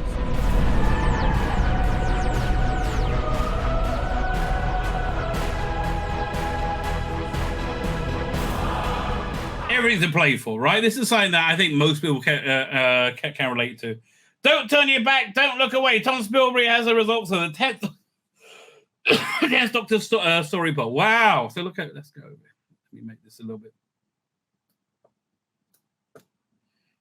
No. Come back here. Page overview. So into it. Blink has remained number 1 constantly, right? Do you think Blink's the best story? I think it's clever. but I don't think it's the best 10th Doctor story that they did on TV, right? I really don't. I don't know. I mean, like, again, I like it a lot. The Weeping Angels are good, but there's a lot more that were better. Okay, I think, fine. The second one, Human Nature, Family of Blood, I think is better, and I don't like Paul Cornell at all, right? I think it's significantly better. But the first two stories are essentially not featuring the 10th Doctor. That's not a good sign. Silence in the Library, Forest of Blood, Forest of the Dead. Is that a good 10th Doctor? That is, I mean, it's a very good 10th Doctor story. Wouldn't be my all the way up there. Midnight I like a lot, but again, that's more of a curio episode, as is Turn Left. It's another story without the bloody Doctor. Waters of Mars. Would I put it there? Yeah, no, I think that should. Although I prefer a lot of the specials above that. I like the Next Doctor way better than that. Girl on the Fireplace. That's good for the first half hour. The last 15 minutes, it just kind of treads water. Stolen Earth, Journey's End. I will put that higher up as well. It's really falling down. It was number 5. Now it's number 8. Impossible Planet, Satan Pit. Okay, I think that's better than all the other stories so far. In terms of a 10th Doctor story, that's fantastic, right? They show up, you meet the Ood, I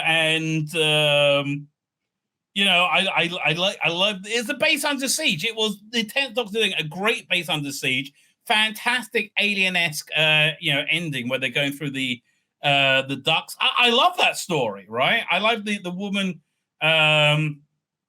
Who was, and the mystery of where the planet's being held into place.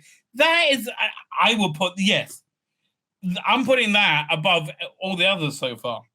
School Reunion, I'll put that above that. It's another great story. Utopia, Sound of Drums, Last of the Time Lords.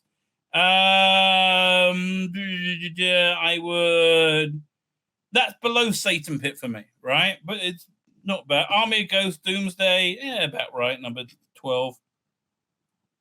Fires of Pompeii, I think it was a good story. End of Time, yeah. Isn't that, that's a two-parter though. They should put parts 1 and 2. Again, that's not that. I will put that in the mid-range. Man, it's hard to do a 10th Doctor listing of the best story. I think we might have to try and work it out for ourselves. Okay, 1 second. Let's just start. Let me pull up a pad. Hang on. I can't find where. There you go. That's what I was looking for. Doink. New. Fine. So here, let me just start again. Blink. I'm going to put Blink's number 1, but I'm going to put Human Nature, Family of Blood above that. Human Nature, Family of Blood goes above that. Now, Silence in the Library. That goes above Blink as well. I'm sorry. That's in the Library. Forest of the Dead. Forest of the Dead. Midnight goes below Blink, I would say, even though I like Midnight a lot. Because again, I find that one like a curio one, along with Turn Left. Turn Left, I'll put underneath Midnight. Turn Left. Then we got Waters of Mars. I would put that above Blink. Because again, I don't feel like Blink is a real Doctor Who's, especially a 10th Doctor story of Mars. And what do I think was better? Water on Mars and Silence in the Library. Yeah, that's right. Okay, so I've got that as number 3. Go on the Fireplace. Where would I put that? Above or below Blink, right? I think above Turn Left, below Midnight. Go in the Fireplace. Stolen Earth, Journey's End. And that one gave me a lot of feels. I like that one a lot. Above or below Blink. Blink is really an integral one, isn't it? Above or below Blink. I'm going to put it. I'm going to put it above Blink, Below Waters of Mars. Stolen. It was a little bit too overbloated. Stolen Earth. Where are we up to? Jonah's End. But the Satan Pit. See, I feel that's like a real story, right? That's going now. Do I put that? Yeah, that's going. I think I'm putting that below Human Nature, Family of Blood, but above Silence in the Library. Yeah, I really like that one. Impossible Planet, Satan Pit. I mean, it loses point for the monster at the end being a bit naff. Like, it's a big monster. Utopia Sound of Drums, Last of the Silent Time Lords. Oh, one of those, another bloated season finale. I'm gonna put that. I'm gonna put that quite low down. Actually, it's below a Girl on the Fireplace. So, Utopia Sound of. See, I like the stories to be like real meaty story, but not too overblown. You know, it's season finale ones. Last of the Time Lords. Army of Ghosts Doomsday. Yeah, I think it also has the same. Yeah, I'm going to put that. Army of Ghosts Doomsday. That's above Turn Left. Right, so right now I've got Turn Left at the bottom. But Fires of Pompeii. That's a great little story. I'm going to put that after Silence in the Library and before Waters of Mars. Fires of Pompeii. Nice little appearance from what's her name? Amy Pond. Bloody hell. Now I've just totally blanked on her name. Oh, I'm looking at her action figure. Karen Gillan. Oh, thank God for that. Fine. Partners in Crime. Another excellent one. Right. I'm going to put that one before or after Stolen Earth and above. Yeah, I'm going to put that. Yeah, just after Stolen Earth, above Blink. Partners in Crime. Man, my list does not reflect fandom at all. End of Time. That was a bit naff. That's going at the end right now. End of Time. That was his last one, right? The End of Time. Smith and Jones. Oh, that's another quite good one. I'm going to put that one. What would I prefer? Go on the Fireplace. I'm going to put that before Go on the Fireplace. Fine. So Smith and Jones. What was it? Smith and Jones. That was 16, 20, 16. Okay. In 2009, it was 16. In 2014, it was 20. And then it went up to 15 again. So the Christmas Invasion, I didn't like much because there wasn't much Doctor in it, frankly. Right? We could have used quite a lot more Doctor in that. Where would I put that? I'm going to put that at the bottom. Christmas Invasion. Wow. Okay, that's the Planet of the Ood. Yeah, that wasn't that great. That was a bit disappointing. Do I prefer it to? I'm going to put that right above Christmas Invasion. Planet of the Ood. Sadly, it didn't live up to its hype, right? Sadly. It's going to, correct that to COD instead of Planet of the COD.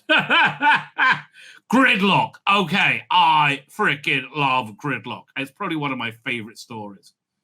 Do I prefer it? Yeah. I'm putting this way up the top. I don't know. Do I put it in the first, second, or third slot? That's the question. I love Gridlock, right? I think it's a great showcase for the 10th Doctor as well. Yeah, I'm going to put that at the top. Man, okay. Yeah, that's Unicorn and the Wasp. That goes down quite a bit. Now, where would I put that? That's below Go on the Fireplace. And above Utopia Sound of Drums, Last of the Time Lord. Unicorn and the Wasp. Runaway Bride was gone up for 5 spots. Ooh, I like the Runaway Bride a lot. Right, I think that's one of the more successful specials. Let me think. I mean, you had that incredible TARDIS chase, right? That was wonderful. I really like that TARDIS chase. Yeah, that was great. Let me think. And I like the villain at the end, the Rachnos. I liked all of it, actually. Runaway Bride, I think, yeah, because it was so much better than Christmas Invasion. So I'm going to put that...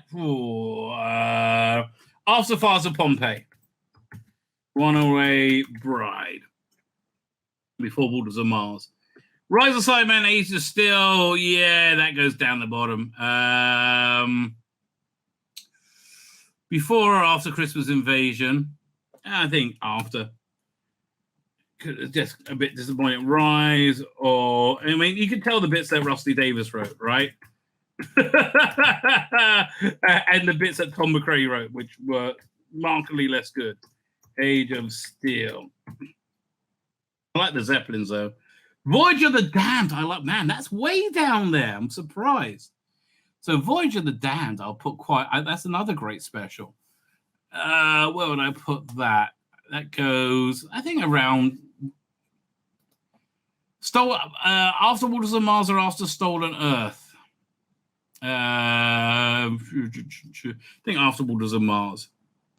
That's Voyage of the Damned. Where are we up to? Tooth and Claw's great. What's that doing all the way at the bottom? Man, I mean, it's climbing up. It was 25, then 27. Oh, no, it was 13, then 16, then 24. That is falling. That's really falling. Tooth and Claw is great. I think I'm putting that above Fires of Pompeii, below Silence and Library. Tooth and Claw. Fine. Let's have a look. What's next? Sontaran and Poison Sky. I thought that was a weaker one. I'm gonna put that. You know what I hated about that, right? The fact that the unit troops, the way they defeated them was making that their guns couldn't fire. That's boring. Excuse me. You want the guns firing but bouncing off them, right? That is boring. So I'm gonna put that after Planet U, before Christmas Invasion. Sontaran. I also didn't like the Sontaran redesign, frankly. I thought the Jodie Whittaker ones were stronger. Stratagem. Poison Sky. Poison Sky. I like the evil Satnav. I thought that was kind of good. How do you spell stratagem? Oh, it made it strat. Here. Stratagem. There you go. What's next? Shakespeare Code's awesome. I mean, Shakespeare Code is one of the best historical stories that 10th Doctor did. He gave you a real understanding of Shakespeare, right? I like they had kind of like Shakespeare, like, shut your big fat mouth. That was great. That's pretty darn high up for me. I think that's above Tooth and Claw. Shakespeare Code. Shakespeare Code. And again, I feel they like really had worked out what they're doing there by the time we're in with the Donna stories. The Next Doctor, that's way down low. 24, it's now 27. Where would I put that? Because that's one of that's probably my favorite special. Yeah, so it's kind of silly, but I like the Cybermen in it. What manner of man are these Cybermen? She was great as a villain, right? And yeah, you got the giant cyber robot at the end. It was a bit stupid, but it was fun. It was meant for Christmas Day, right? It was frothy Christmas Day fare, and I think that's better than man. I still got Gridlock at the top. I think I stay. I think I'm still with there. So Next Doctor. Oh, where am I going to put that? I think before Runaway Bride, after Fires of Pompeii. The Next Doctor. I thought he was great as well. Doctor's Daughter, that's further down. I would say that's after. That's before Planet Ood, after End of Time. The Doctor's Daughter. New Earth. See, I find that a very, very, very, very traditional, typical 10th Doctor story. I think that's very indicative of the 10th Doctor. Right? So, I think after Shakespeare Code and before Tooth and Claw, New Earth. Daleks in Manhattan, Evolution of the Daleks. A lot of good stuff, a lot of bad stuff in that. I mean, the Art Deco and the Daleks really work, right? The gangster Dalek, not so much, especially as he was spoiled by the Radio Times. Oh, where am I going to put that one? I think that's above Stolen Earth, Journey's End. Is it? Yeah, go on, be nice. So Daleks in Manhattan, Evolution of the Daleks. Here's the Revolution of the Dalek. God, 42, which I actually quite liked, even though it's a Chris Chibnall episode. I guess, Rusty Davis tightened that up. 42, I would put... I'm pretty high up, actually. I mean, Martha's great in that one. There's that great scene where she's like on this like escape pod or something, and she's like, this floating away, right? That was really good. So I'm going to put that. And yeah, what was it? Free Management just looks gorgeous in it.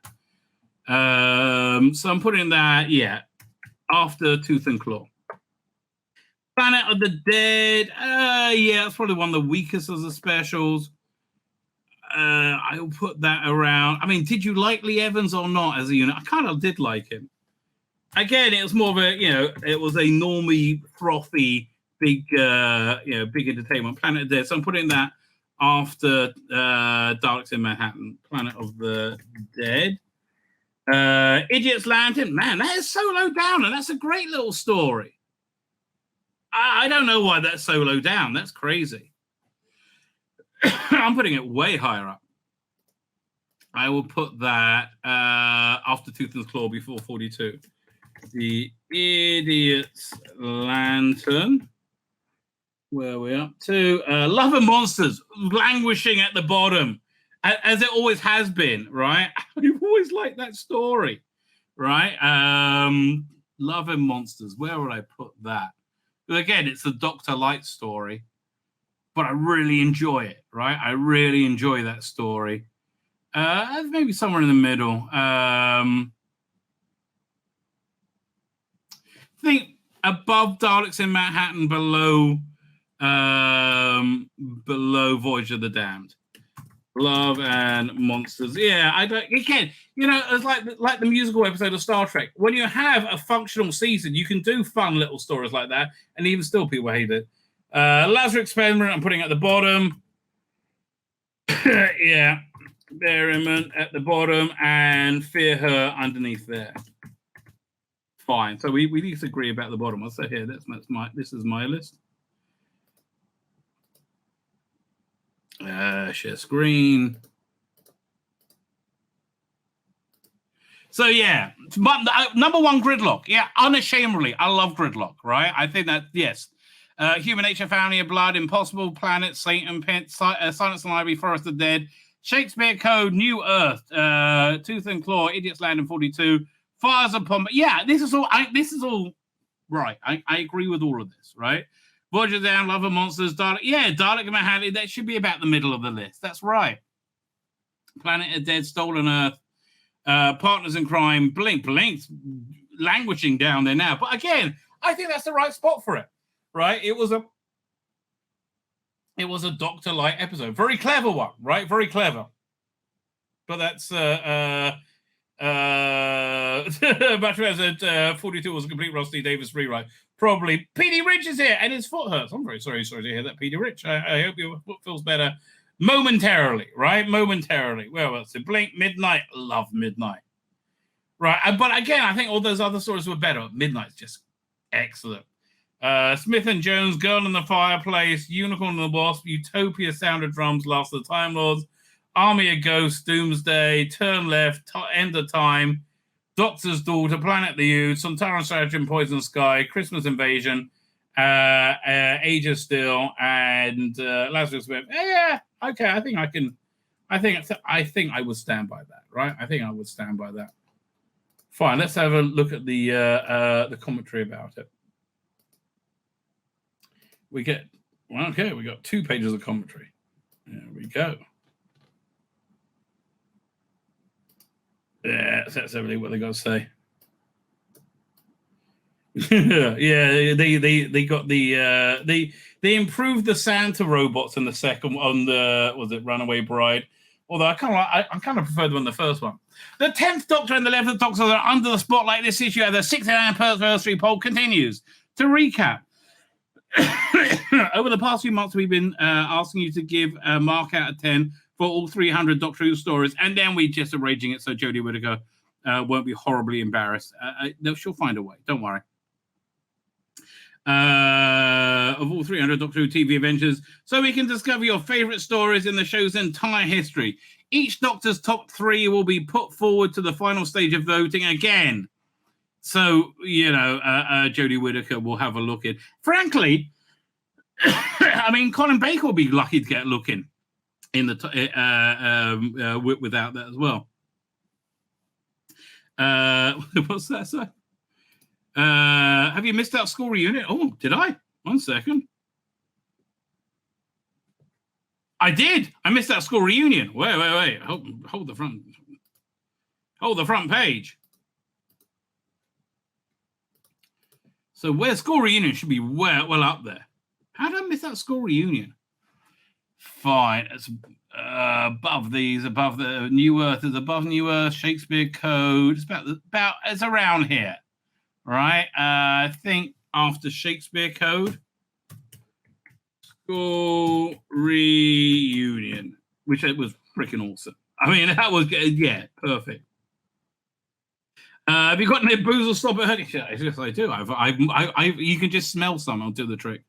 At the top, I mean, that's pretty close to the top. Come on, right? I just like gridlock. I know that's an unpopular opinion. 1 second.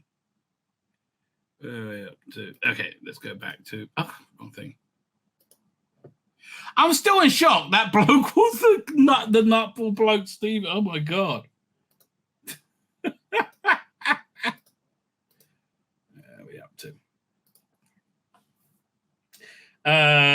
Each Doctor's top 3 will then go for the overall crown winner at the end of the year. Because we previously do a scoring system for our series-wide surveys in 98, 2009, and 2014, as well as our recent season surveys, we can compare the previous results with our latest polls, and you can see there have been a few changes, especially with this one.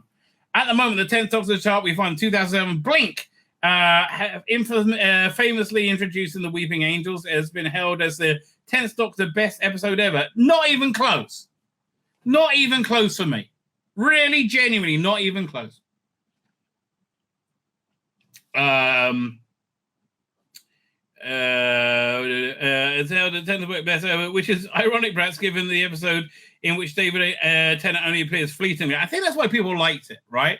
It was the genius of having him appear as in that one sequence, like the DVD extras, right? I mean, it was just, and you don't really see that anymore. That really was genius, right? And it's so of its time. It's so much fun. It never quite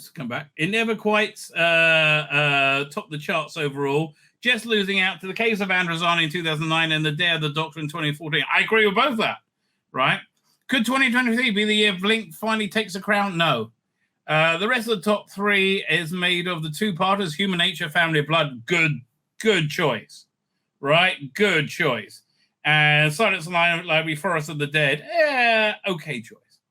While the former is used to playing Bridesmaid to Blink, its fate since the 2007 survey. The latter comes from the Tennant's third and final season, 2008, in that year's season. So the library tale was beaten to the top spot by Stolen Earth. You think, well, I can understand that. I mean, like it was those, especially at the time, right? If you're looking at in the moment, those big season finales are very crowd pleasing. But the blockbuster finale now sits at the fourth most popular story from that year, with Turn Left and Midnight also striding ahead of it. Midnight's great. Midnight is really, really freaking incredible. It's not that, and it was I think one of the scariest monsters I've ever seen. It's not that the Stolen Earth then has radically declined in popularity. It's simply that the other stories have become more highly regarded as the years have gone by. Well, that's how you really find a pedigree. Right? I mean, look, people hated Deadly Assassin at the time, didn't they? Midnight is a perfect example of a story gradually turning into a bona fide classic. It is a classic. I agree with you. I do agree with you. But most of them, I mean, like, okay, let's go back to my list for a second. When do they stop being classics? All right? Like, let's have a look. So I would say Gridlock's a classic, Human Nature, Family, Blood, Impossible Planet, Salem Plit, Silence in the Library, Forest of Dead, Shakespeare Code, School Reunion, New Earth, yeah, Tooth and Claw, Idiot's Lantern. Okay, I would say if we're doing like real old school classic, I would say these ones here. New Earth, Tooth and Claw, Idiot's Lantern, Fires of Pompeii, Next Doctor, Runaway Bride, Waters of Mars, Voyager Down, Love and Monsters. Yeah, none of these are classics, right? I mean, they're good, they're fun, but they're not classic. It's not like, Robots of Death, or what's it, Pyramids of Mars, right? I mean, that's the archetypal classic. What else we got? Now now the theory episode is up to the fourth place in the process, making it the top story on the list, to be written by showrunner Rusty Davis. That's interesting. Rusty Davis is also the writer of a couple of stories that have seen a spike in popularity. The Christmas Special Runaway Bride was rated relatively low, 26 in 2009, 2014, but now jumps 5 late. Again, I think we're looking in hindsight, right? It's good to not look at it like just in the moment, right? So I understand why that's grown in popularity. That episode of Partners in Crime, Runaway Bride, a few other things that go on with Partners in Crime, the story that reintroduced her. That story was ranked at the lowly 22nd place 2009, but by the time of 2014, it rose to the 18th spot, and now it's at the 14th, much higher than the same year's Planet the Ood, Sontaran Stratton, Poison Sky, and Unicorn Wasp, all of which have lagged behind. Well, again, we're seeing taste settle, right? Let's see how they're going to rate the top 3 stories. A whole new generation fell in love with Doctor Who during the 10th Doctor era. Yes, they did. Right? The 10th Doctor is the 4th Doctor for a lot of people, because it's the one you love your first Doctor the most, right? You always will. 10th Doctor era, securing the show's position from the for years to come. The arrival of the 9th Doctor was a big success with the 10th Doctor, but the 10th Doctor had built on that with a run of white. That's the cat knocking his bowl downstairs by mistake. But if the 10th Titan built on that with a wider run of deeper, sometimes much stranger stories, the enthusiasm would have soon fizzled out. Yeah, no, it built on that because you had a far more sexy and relatable David Tennant. Like everybody was turned on by David Tennant, right? And they weren't by Christopher Eccleston. Right, they liked Eccleston, but Eccleston didn't really know what he's doing with the role until he got towards the end of the season, and by that time he'd already quit. Silence Library, Forest of Dead is one of those strange stories that are set in a library of living minds menaced by flesh-eating shadows, but the skeletons and spacesuits are pure nightmare fuel.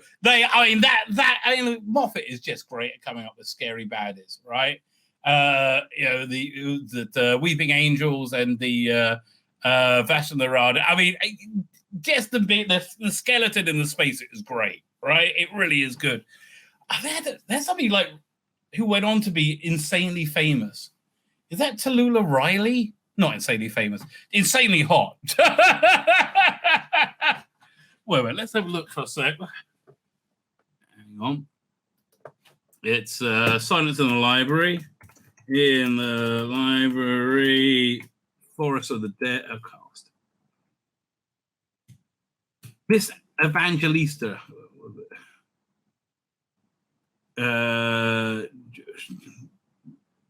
Steve Pemberton. I forgot he was in it. Even Newton. Who's that? Yeah. Why don't we see if IMDb will do the trick, which they never do. Right? IMDb are always freaking useless. Tallulah Riley. It is Tallulah Riley, Miss Evangelista. So Tallulah Riley married Elon Musk, and let's see, and was insanely hot in Westworld. Right? Is there anyone I can get here? Are there any Westworld shots? Well, firstly, Centrinians. You basically put anybody in schoolgirl uniforms and stockings and suspenders. I'm on board, right? I'm on board. But there's no like Westworld shots of her looking like, again, here. Tallulah Riley, Westworld.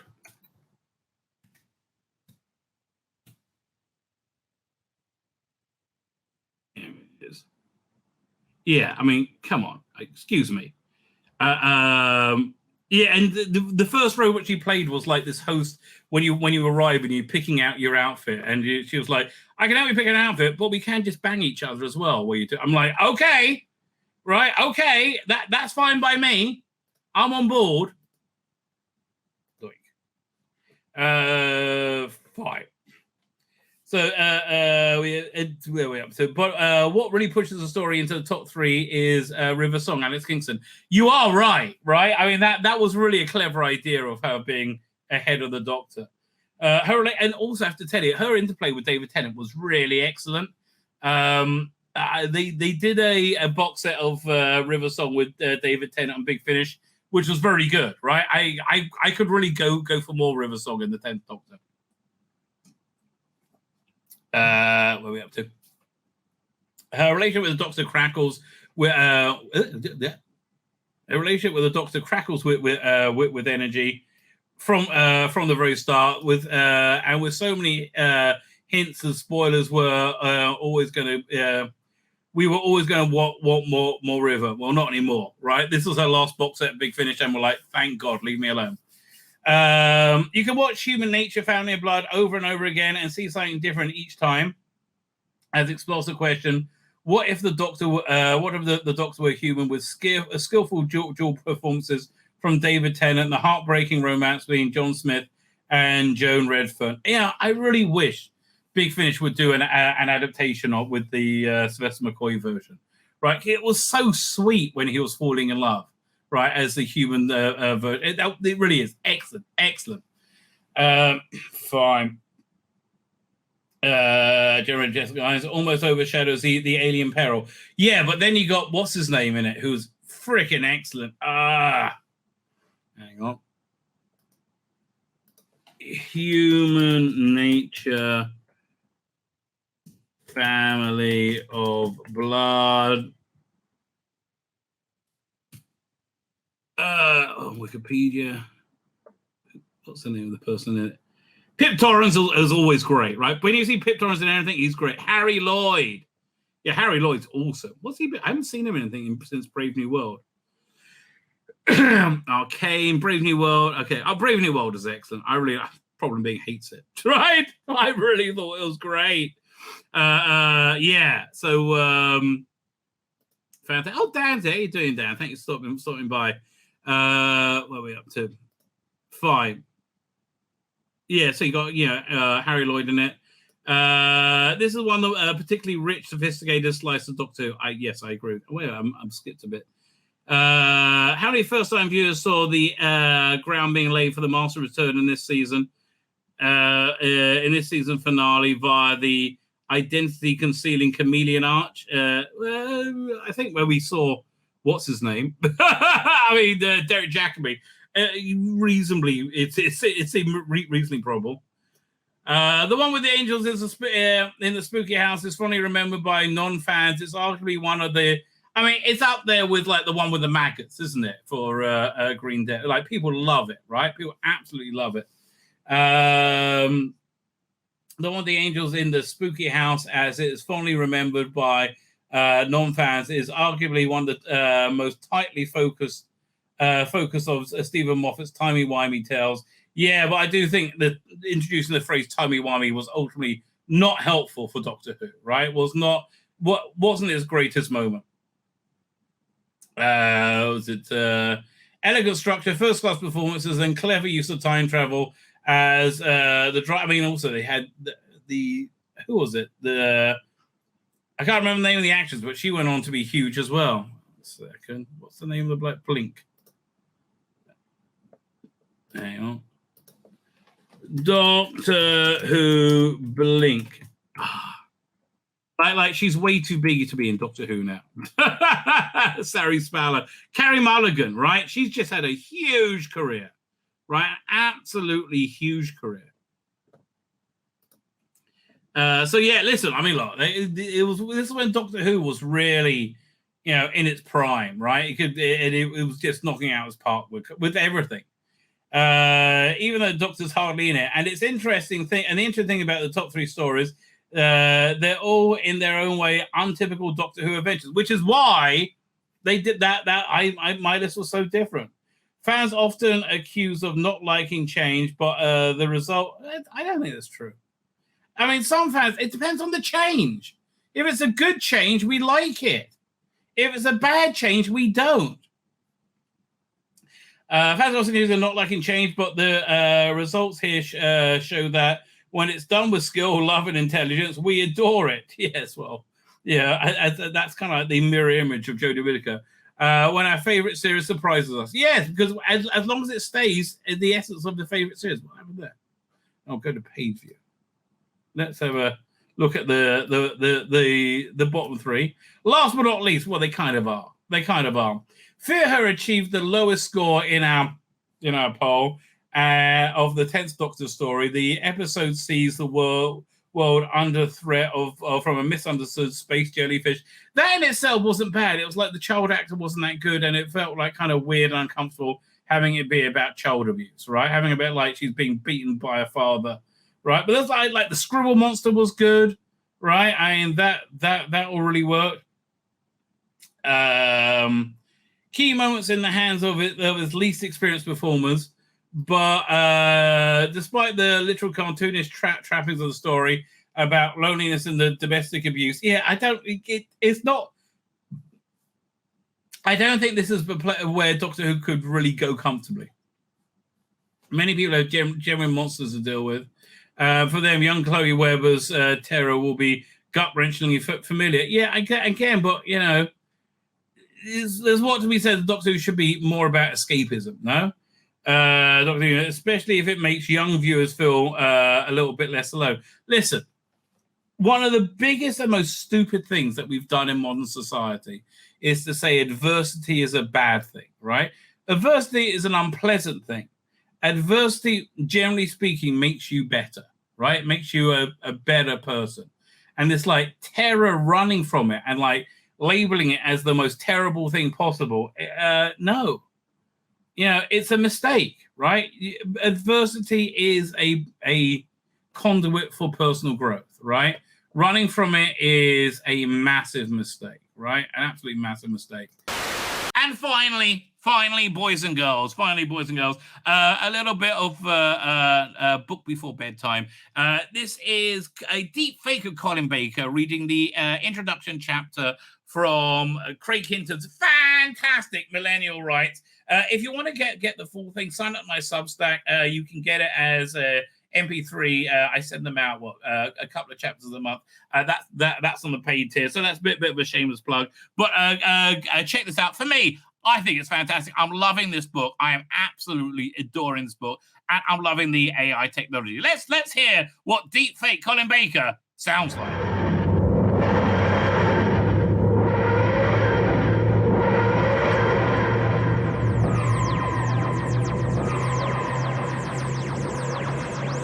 Doctor Who, Millennial Rights by Craig Hinton, read by an AI Colin Baker. Prologue. In the beginning was the Word, Yeti, Cybermen, Daleks. Ashley Chappell stared at the images on the 3 television screens in fascination. On the first, unstoppable silver figures strode through the deserted streets of London. The second showed huge furry creatures patrolling the silent London underground, while the final video displayed squat metallic monsters with their ape-like servants engaging army troops outside a country house. Chappell paused all 3 recordings and frowned. Thanks to his sources, he now had all the proof he needed that the Earth was prey to all manner of alien invasions, and it was only a matter of time before the planet's valiant defenders, Dame Anne Travers's precious unit, met their match. He sighed. The Earth needed a man of vision, a man of strength to unify and protect. He thought of his late lamented employer, Tobias Vaughan, and shook his head. During the 5 years that he had been Vaughan's personal assistant, Chappell had bought into his dreams of unity and direction. The people of Earth were weak and directionless, and Vaughan had known that he was the only one who could lead humanity and protect it from conquest. But Vaughan had made a single mistake. His allies were ill-chosen. The Cybermen had betrayed him, and Vaughan's life had been the cost of that betrayal. Chappell stood up and walked over to the window. Outside, night was falling over London, but he could still make out the reconstruction work going on at Canary Wharf. He smiled. When Scissorpelli's tower was complete, Chappell fully intended to occupy it with his portfolio of companies, but there were more pressing matters to attend to that evening. Opening a cupboard, he pulled out a metal tray holding a complex assembly of electronic circuits, very special electronic circuits.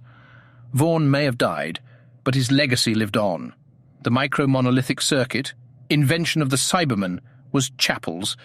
He now owned the patent, and despite its inclusion in virtually every piece of electronic household equipment, only Chappell knew of its hidden nature. For the last 5 years he had been experimenting with the circuit. Vaughan's notes, and Chappell's genius, indicated that the circuits could be used to boost the latent telepathic potential of the human mind, and his experiments up till now validated that idea. But experiments on animals could only reveal so much. The time had come for the final test of the circuit's abilities, placing the thin metal circlet over his head. Chappell switched on the device. As a faint humming rose from the assembly, he concentrated, reaching out with his mind. Vaughan had first contacted the Cybermen through the clumsy medium of radio, but radio could lie. Radio could hide the truth. Anybody who heard Chappell's pleas would see the conviction in his heart, and would be incapable of lying in return. Chappell would choose his allies wisely, unlike Vaughan, and those allies would give him the backing he needed to set the Earth straight once more, for the briefest of moments. Chappell was convinced that he could hear Vaughan's mocking laughter, but that was impossible, wasn't it? And then his mind touched something. Someone. An intellect that burnt more brightly than the sun, an incandescence of genius that radiated inside Chappell's skull. Saraquazel. It wasn't just a name.